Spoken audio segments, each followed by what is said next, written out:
Do you ever wonder when and how do plants know that it is the perfect time to blossom, or how they know that it is the fall and they must lose their leaves?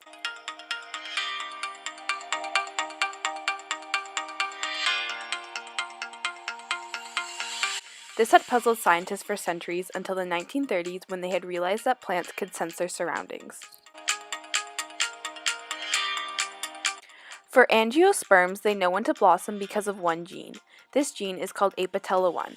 Environmental factors like light and temperature are sent to this gene, and the gene activates when it senses that it is the right time to start blossoming. The environmental factors include the amount of sunlight the plant is getting, and with that, how much photosynthesis is happening, and the temperature, which is an easier way to tell how much sunlight there is.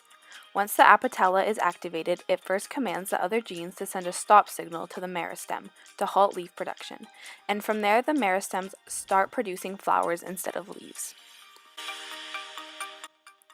As for trees, they know when to drop their leaves because of the halted production of chlorophyll, because of less sunlight and cooler temperatures. When the chlorophyll stops, masked anthocyanins and carotenoids become visible. Carotenoids are yellow, orange, and red pigments, and anthocyanins are the blue, violet, and red pigments. And as time goes by, because of no energy being produced, the leaves fall off the tree. The part of the tree that lets the leaves do photosynthesis is the plant hormone auxin. Auxin is made in the stem tip and is best known for stem elongation. They elongate the dark and shaded part of the stem and then grows toward a light source. This is called phototropism.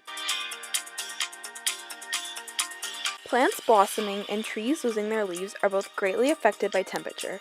Warmer weather affects the angiosperms. They blossom earlier, and this disrupts the interactions between the animal and plant. This can lead to bees starting their pollination activity after some plants have already flowered, which means crops might not get pollinated. Therefore, it might slow down production of crops, and bees might stop making honey. This is a very real threat because it has been the earliest bloom in 250 years in Canada, and for every 1 degree Celsius the temperature goes up by, the blossoming occurs 9 days earlier. As for gymnosperms, warmer temperatures will disrupt when the leaves fall and the colors will be a lot more splotchy and more green.